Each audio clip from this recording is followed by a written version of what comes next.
ये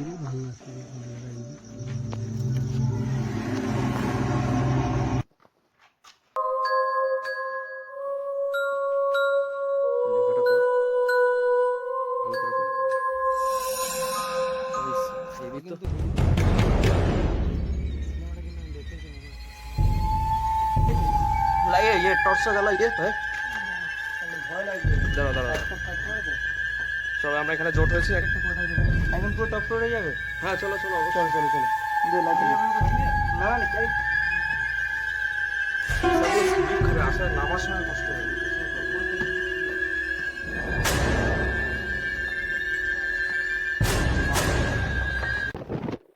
hello guys, welcome back to my YouTube channel.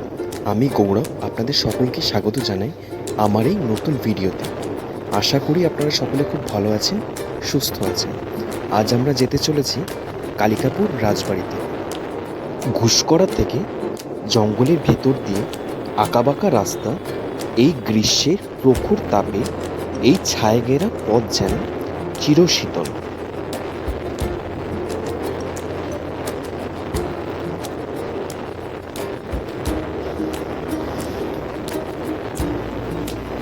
অবশেষে আমরা পৌঁছালাম আউশ গ্রামের কালিকাপুর রাজবাড়িতে।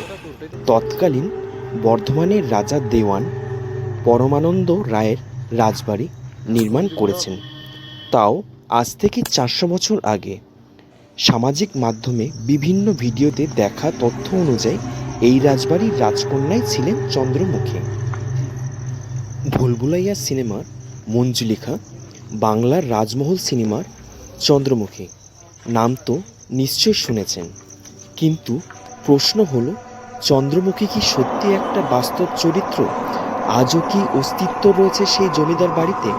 আসলে কি ঘটেছিল চন্দ্রমুখীর সাথে? চলুন একটু খুঁজে দেখা যাক। ইতিহাস সঙ্গে বৈজ্ঞানিক ব্যাখ্যাও খোঁজের চেষ্টা করা যাবে।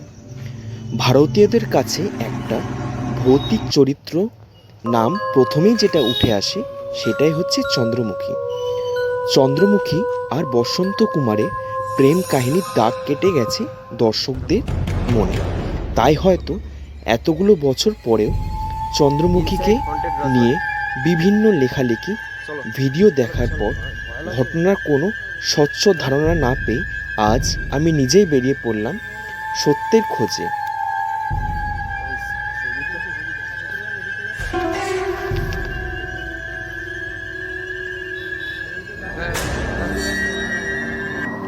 এটা রাজমহলের পুরোটা অন্দরমহল। ভাইটা হচ্ছে আমাদের গাইড। এই ভাইটাই আমাদের গাইড করে সব কিছু নিয়ে যাচ্ছে।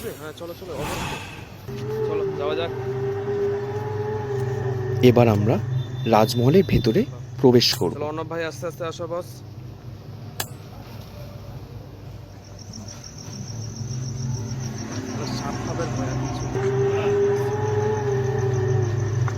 হ্যাঁ যা হবে দেখা যাবে।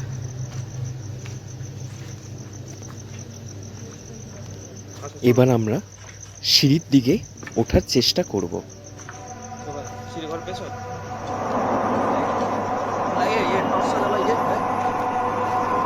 এটাই হলো সিঁড়ি দোতলায় যাওয়ার জন্য। আমরা মোবাইলের টর্চ জ্বালিয়ে এখন সিঁড়ির দিকে যাচ্ছি। আমরা সব বন্ধুরা একসাথে হয়েছি।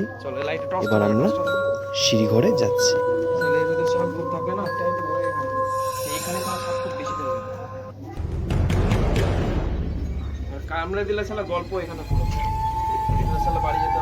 খুব অন্ধকার ভেতরে, টর্চের আলো জ্বালিয়ে আমরা এগোচ্ছি।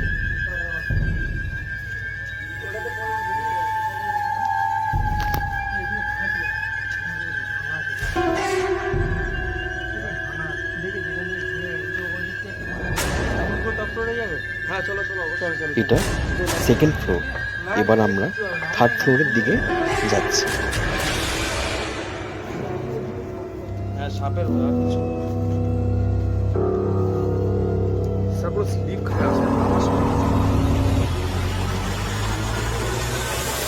এই ভিডিওটা এতটুকুই। আপনাদের কেমন লাগলো আপনারা অবশ্যই কমেন্টে জানাবেন। And please like, share and subscribe my channel. Thanks for watching my video.